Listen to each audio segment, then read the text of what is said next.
తెలంగాణ ప్రభుత్వం వచ్చి కాంగ్రెస్ ప్రభుత్వం వచ్చి ఏడాది సంవత్సరం అయినా ఈ రేవంత్ రెడ్డి ప్రజాప్రభుత్వం అని ప్రజాపాలన అని ఇప్పటి వరకు ఏడాదిన్నర రోజుల వరకు ఒక్క హామీ కూడా 6 గ్యారంటీలు ఇచ్చి 6 కాదు అరకోర గ్యారంటీలు కూడా అమలు చేయలేదని ఈ సభాముఖంగా నేను తెలియజేస్తున్నాను.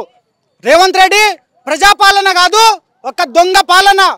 ఇప్పటి వరకు నువ్వు రైతు బంధు అన్నావు, రైతు బంధు తీసేసి రైతు భరోసా అన్నావు. రైతు భరోసా కాదు, నీ రైతు ఎంత గోసపడుతుండో ఒక రైతుకు మాత్రమే తెలుసు. రైతుకు 15,000 ఇస్తానని చెప్పి 12,000 కాడికి వచ్చినావు. 12,000 కాడికి వచ్చినా ఆ 12,000 రూపాయలు కూడా ఇప్పటి వరకు లేదు. ఒక ఆడపడుచు గిడంగా 2,500 రూపాయలు ఇస్తానని అన్నావు. 2,500 రూపాయలు లేదు, చారన్న పైసా గిడంగా లేదు. 2 లక్షల రుణమాఫీ అన్నావు. ఆ 2 లక్షల రుణమాఫీ గిడంగా ఇప్పటి వరకు 10%, ఒక 70% గిడంగా పూర్తి చేయలేదని ఈ సభాముఖాన్ని నేను తెలియజేస్తున్నాను. అసలు ప్రభుత్వం ఏమో ఇచ్చేసాము చేసేసామని మాట్లాడుతూ ఉంది, మీరేమో ఏం జరగలేదని చెప్తా ఉన్నారు. ఇప్పుడు నేను ప్రభుత్వం ఏర్పడ్డ తర్వాత ఒక్క ఏడాదిలోనే 2 లక్షల ఉద్యోగాలు ఇస్తానని చెప్పి, అంతకంటే ముందు గత ప్రభుత్వమే తెలంగాణ ప్రభుత్వం 50,000 నోటిఫికేషన్ ఇచ్చి ఆ నోటిఫికేషన్ భర్తీ చేయడం తప్ప ఇంకొకటి ఒక్క నోటిఫికేషన్ కాంగ్రెస్ ప్రభుత్వం ఏర్పడ్డ తర్వాత ఒక్క నోటిఫికేషన్ గిడంగా ఇచ్చిన దాఖలాల్లో గిడంగా లేవు. ఏం చేసినావు నువ్వు?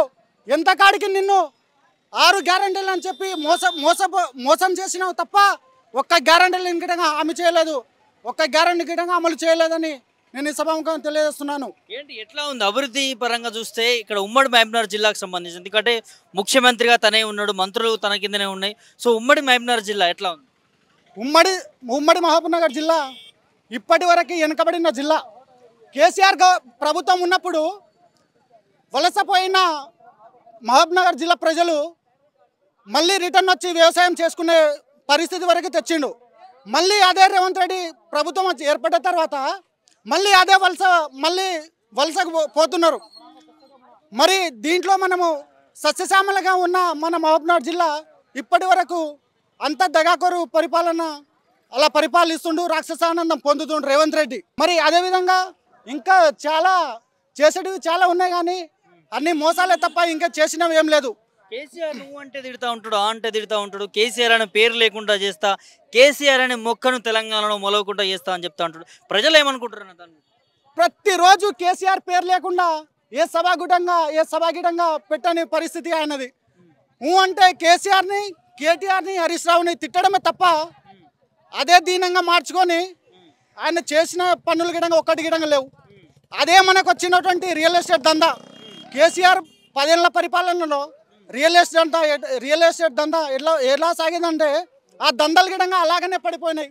ఆ దందాలు లేవు, ఏం లేదు. పాపం కోట్లల్లో పెట్టుబడి పెట్టి ఇప్పటి వరకు గిడంగా ఆ వెళ్ళలేని దుస్థితి గిడంగా మనం కళ్ళారని చూస్తూనే ఉన్నాం. మనం ఆ విధంగా కేసీఆర్ బయటకు వస్తే 119 కాన్స్టిట్యున్సీలలో ఖచ్చితంగా 100 సీట్లు గెలిపించుకున్న సత్తా ఈ తెలంగాణ ప్రజల మీద ఉంది. ఆల్రెడీ ఖచ్చితంగా 100% గెలుస్తాడనే ధీమా వ్యక్తం చేస్తున్నాం మేమైతే.